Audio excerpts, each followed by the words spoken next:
Persis kata Rasulullah, menjelang hari kiamat itu makin banyak orang nggak tahu malu, kata Rasulullah. Katanya dunia ini lagi mau krisis. Jadi gimana ceritanya? Ya inilah kelakuan pembuka dajjal ini ya. Jadi Bapak Ibu sekalian, persis kata Rasulullah, menjelang hari kiamat itu makin banyak orang nggak tahu malu, kata Rasulullah. Jadi mereka orang yang nggak tahu malu tuh gini. Ada orang-orang zaman Rasulullah misalnya, itu kalaupun mereka maksiat, mereka masih malu. Makanya kalau mereka zina, mereka pergi keluar kota. Paham sampai di sini ya? Karena kalau zaman dulu, kalau Bapak Ibu belajar sejarah, di zaman Rasul zina sudah ada. Dan zina itu tempatnya tahu kita di mana? Di luar kota Madinah. Di luar kota Mekah. Itu ada namanya daerah-daerah tempat orang zina. Kenapa? Karena mereka tidak mau melakukan zina di depan mata orang. Jelas sampai di sini? Berarti mereka sembunyi-sembunyi atau terang-terangan ketika melakukan zina. Zaman sekarang orang-orang terang-terangan atau sembunyi-sembunyi. Sekarang ada orang berzina diwawancara, Pak. Malah bikin pengajian dia. Malah bikin kajian kan. Terus dia bilang gini, memang gua zina, setidaknya gua mengakui daripada kalian munafik. Gua tahu banyak orang-orang kerudungan berzina juga, tapi dia masih diem. Paham sampai di sini? Jadi sudahlah salah, nggak malu. Ini orang zaman sekarang. Jadi orang zaman sekarang ciri-cirinya nggak tahu malu. Makanya kata Rasulullah, menjelang hari kiamat rasa malu itu jarang. Rasa malu itu hilang. Paham maksudnya rasa malu hilang? Orang nggak merasa masalah ketika dia mengakui kejahatannya dia. Memang aku maling. Karena barang ini enak. Kalau kalian nanti ada di posisiku, bisa jadi kalian lebih maling daripada aku. Paham sampai di sini? Orang nepotisme, orang korupsi itu sudah tidak malu zaman sekarang. Termasuk nih pembuka dajjal ini Amerika, Trump. Ini barusan Amerika nyerang Venezuela. Ngambil presidennya, lalu kemudian presidennya dibawa ke Amerika, dihukum berdasarkan hukum Amerika. Dan jelas-jelas mereka mau minyaknya Venezuela.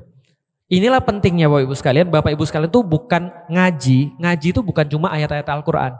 Allah minta kita, Rasul minta kita untuk ngerti kondisi global. Makanya di dalam Al-Quran, ketika ribut orang-orang Persia sama Romawi, sementara kaum muslimin masih disiksa. Bayangin ya, kita masih disiksa. Kaum muslimin masih disiksa. Romawi sama Persia perang, para sahabat nanya tentang konstelasi politik dunia. Maka Allah turunkan ayat gulibatir rum fi atnal ard. Dikalahkan orang-orang Romawi di tempat paling rendah. Wahum mimba di golabihim saya kelibun fi bid'i sinin. Akan setelah mereka dikalahkan, mereka akan menang kembali dalam beberapa waktu. Artinya Rasul mencontohkan kita untuk paham kondisi internasional, karena itu pasti berefek kepada kita. Jelas sampai di sini? Amerika itu neraca dagangnya minus di mana-mana, hutangnya di mana-mana banyak. Di sisi lain dia punya saingan yang sekarang sudah mulai muncul dan makin hebat, Rusia sama Cina. Maka minyak Venezuela, berdasarkan kata Trump sendiri, Trump bilang kalau aku nggak maling itu minyak, orang lain bakal maling. Saya paham sampai di sini? Ingat gak itu kata-kata siapa? Zionis banget. Zionis banget. Zionis ada yang kerekam video ketika ngambilin rumah orang-orang muslim yang ada di Palestina, dia direkam. Jacob, kamu dari mana? Ngambil rumah siapa? Dia bilang, aku dari Amerika. Sekarang aku warga sini. Dari Hong Kong lu warga sini? Ya, sekarang aku warga sini. Kamu ngambil rumah orang mana? Ini kan rumah kami. Iya, aku ngambil rumah kamu. Karena kalau aku nggak ngambil rumah ini, orang lain akan ngambil rumah ini. Jelas sampai di sini? Jadi mental maling sudah nggak malu. Permasalahannya adalah, apakah Amerika berhenti pada Venezuela? Pertama, mereka neraca dagangnya minus di mana-mana, utang mereka banyak di mana-mana, dan mereka menghadapi saingan yang kalau saingan-saingan ini muncul, mereka bakal habis. Maka mereka bilang bukan hanya Venezuela, Greenland, Kolombia, dan semua wilayah-wilayah yang lain bisa kami serang untuk kami dapatkan sumber daya alamnya. Jelas sampai di sini? Maka orang-orang bilang kacau nih. Andaikan Venezuela sudah dihabisin, misalnya Greenland sekarang mau diambil, Eropa masa nggak bergerak?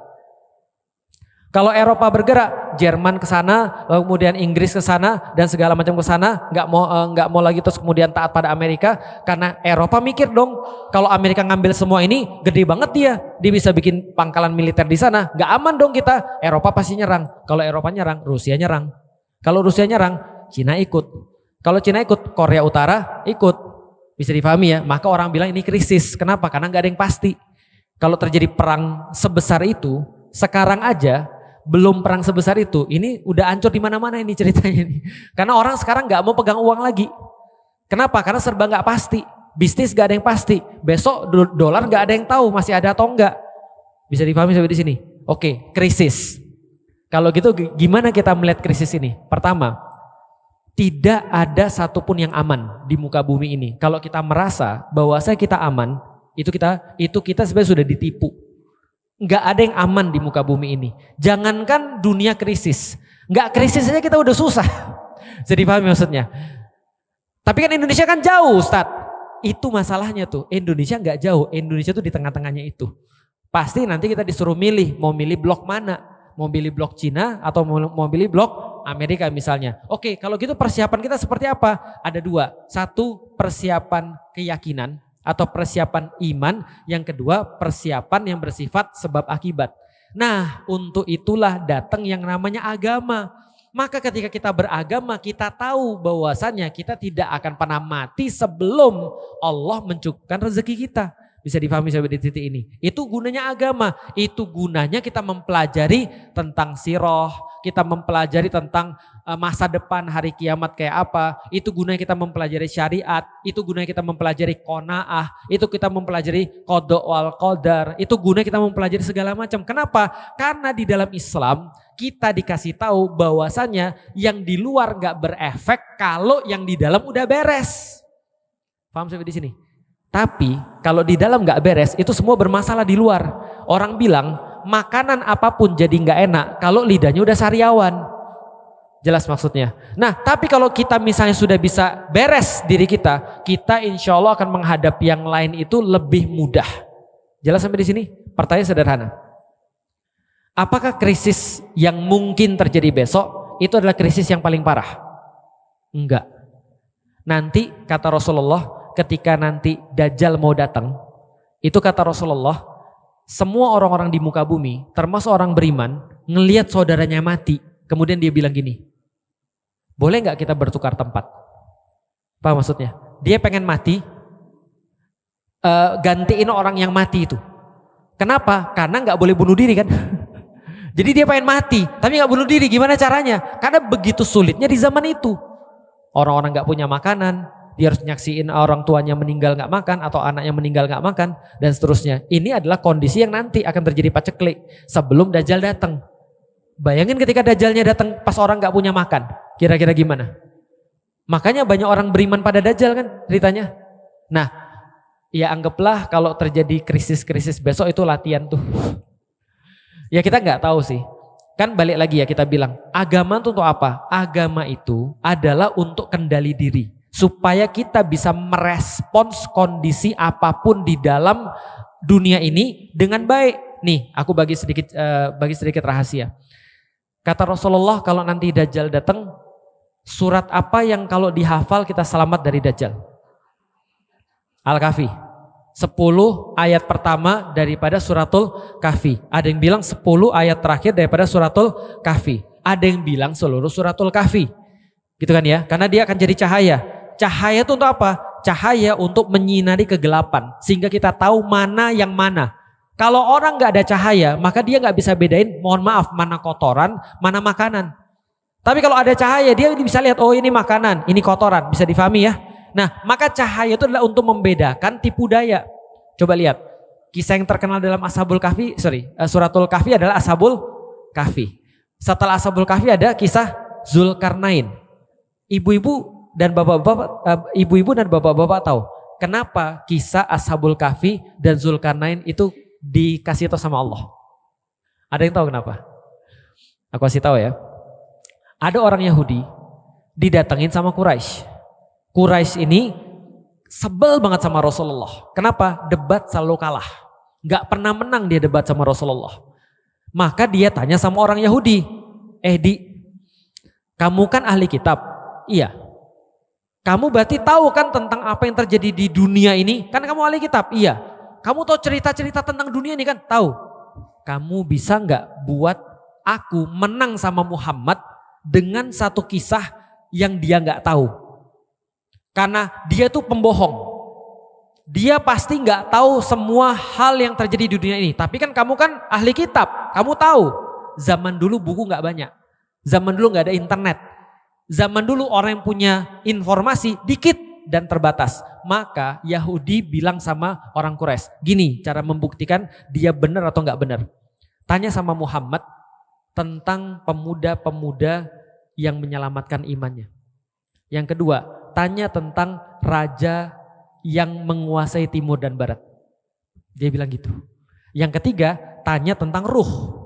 Oke, ditanyainlah pada Rasulullah. Itu yang mengakibatkan keluarnya ayat tentang Ashabul Kahfi dan Zulkarnain. Dua cerita ini sama pengen menyelamatkan iman di masa krisis. Satu, Ashabul Kahfi, krisisnya gara-gara kerajaan Romawi yang mau bunuhin setiap orang-orang yang beriman pada Allah di zamannya Nasrani pada saat itu, zamannya Isa Al-Masih. Sementara Zulkarnain menyelamatkan satu kaum daripada gangguan Ya'juj dan Ma'juj. Bisa dipahami sampai di sini? Aku mau nanya, pemuda-pemuda Kahfi ini orang yang kuat atau orang yang lemah? Kalau kuat mereka berantem dong. Tapi mereka lari atau berantem? Mereka lari. Berarti kuat atau lemah? Lemah. Mereka lari dari kaumnya karena gak bisa ngelawan. Kalau mereka jenderal, ngelawan lah. Iya kan ya?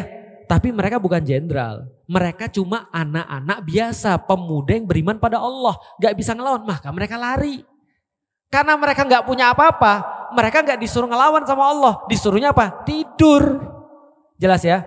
Pas bangun mau makan ngumpulin duit. Miskin atau kaya? Miskin, lemah. Bukan siapa-siapa, paham maksudnya? Ini Ashabul Kahfi, lihat ya. Satu lagi siapa? Satu lagi Zulkarnain. Tahu siapa Zulkarnain? Dia pemilik timur dan barat. Bayangin, dia punya seluruh timur dan barat. Dia punya pasukan luar biasa. Kata Rasulullah, cuma 4 raja yang diakui di dunia. Nebukadnezar, Namrud, Sulaiman, sama Zulkarnain. Bayangin kekuasaan Zulkarnain sama kekuasaan Sulaiman sama. Kira-kira gitu, kuatnya sama. Berarti dia datang kepada suatu tempat bawa bala tentara, bawa seluruh kekayaan dia untuk terus kemudian memperbaiki dunia. Kan gitu kan ya, untuk dakwah. Berarti orang kaya atau orang yang miskin? Orang kaya. Orang yang hebat atau orang yang lemah? Kuat atau tidak? Oke, kontras ya.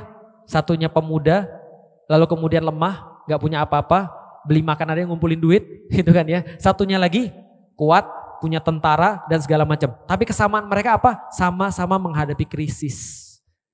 Maka kata Allah, dalam keadaan seperti itu mereka mencontohkan hal yang sama. Minta kasih sayang pada Allah. Minta kasih sayang. Ketika Ashabul Kahfi meminta kasih sayang pada Allah, di ayat yang ke-10 itu, Rabbana atina min ladunka rahmah wa hayyi lana min amrina rasyada. Maka dia minta rahmah pada Allah dan carikan kami jalan keluar, bimbing kami dalam jalan keluar itu. Ditidurkan oleh Allah. Jelas sampai di sini? Oke. Di Zulkarnain ketika dia sudah punya kekuatan, dapat krisis. Masalahnya Ya'juj dan Ma'juj ini, walaupun Zulkarnain kuat, dia lebih kuat lagi. Maka dia bangun benteng. Ketika dia sudah bangun benteng, maka Zulkarnain bilang, hadza min fadli rabbih. Ini adalah sebuah rahmah dan juga sebuah keutamaan daripada hadza rahmatum mir rabbi. Ini adalah rahmat daripada Tuhanku.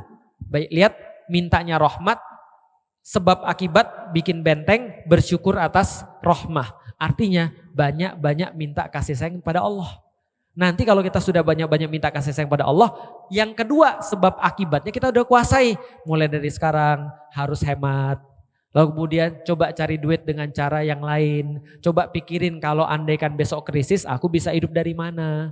Dan segala macamnya. Coba baik-baik belajar Islam supaya kita lebih tahan dalam kasus-kasus krisis dan segala macam. Tapi dengan rahmat Allah, insya Allah Allah sayang dengan umat ini. Dan kalau Allah sudah sayang sama umat ini, entah kita ditidurkan, entah kita disuruh buat tembok atau semacamnya, tapi yang jelas rahmah Allah akan ngelindungin orang-orang muslim. Karena ingat baik-baik, Allah sudah kasih kita skenario. Kita nggak selesai di sini. Kita nggak selesai di sini. Allah nggak bilang nanti kalau Trump perang gitu kan ya, atau Amerika perang, kalian akan mati semua. Enggak. Tapi apa kata Allah? Semua keadaan-keadaan kerusuhan, huru-hara, gempa yang banyak dan segala macam hanya episode awal sebelum kalian diuji dengan Dajjal. Kan gitu? Setelah Dajjal ada, muncul Isa. Setelah Isa ada, muncul Ya'juj Ma'juj. Setelah Ya'juj Ma'juj ada, baru terus kemudian masa ketenangan. Setelah itu baru terus kemudian mati semua muslim. Ya kan? Kata Rasul kan gitu kan ya. Kenapa semua muslim mati? Diambil Allah. Maka pada saat itu tidak ada lagi yang tawaf di Ka'bah. Ketika tidak ada lagi yang tawaf di Ka'bah, baru selesai. Berarti dunia ini gak akan selesai dengan Amerika perang, jelas sampai di sini. Tapi mintalah rahmat pada Allah supaya kita dikasih kesempatan untuk bisa survive. Dan tidak hanya survive, ingat loh, benar itu ada huru-hara tadi. Amerika bikin ini dan itu dan segala macam dan mengancam dunia. Keadaan krisis ekonomi dan seterusnya, terutama menjelang 2030. Tapi kita kan juga dijanjikan bahwasanya Baitul Maqdis akan kembali. Ya enggak? Kita kan juga dijanjikan bahwasanya umat muslim akan bersatu kembali. Nah, itu aja yang difokusin tuh. Minta baik-baik rahmat pada Allah, mudah-mudahan kita dikasih yang baik-baik dan dijauhkan daripada yang buruk-buruk. Dan kabar baiknya Indonesia udah terlatih insya Allah ya, alhamdulillah. Jadi kalau Cak Nun tuh bilang begini, Cak Nun bilang kalau krisis itu terjadi pada Jepang itu pasti mati semua tuh. Kenapa? Karena orang Jepang tuh manja. Kenapa? Karena pemerintahnya bantu terus. Kalau kita enggak manja. Karena pemerintah malah nyusahin itu kayaknya tuh. Jadi kayak kalau krisis Indonesia udah biasa. Kalau Anda krisis, nih ya, kalau Indonesia krisis, aku yakin pejabat-pejabat mati duluan bukan Anda, serius. Karena Anda sekuat itu, insya Allah. Paham ya? Lihat yang terjadi di Sumatera. Lihat yang terjadi di Sumatera tuh. Yang bantuin siapa tuh? Bentar lagi dikirim kepala babi ke rumahku. Paham gak sih maksudnya? Indonesia itu insya Allah kuat, mudah-mudahan. Jadi Indonesia itu insya Allah akan memainkan peranan penting insya Allah dalam bebasnya Baitul Maqdis. Silahkan kalau ada yang lain.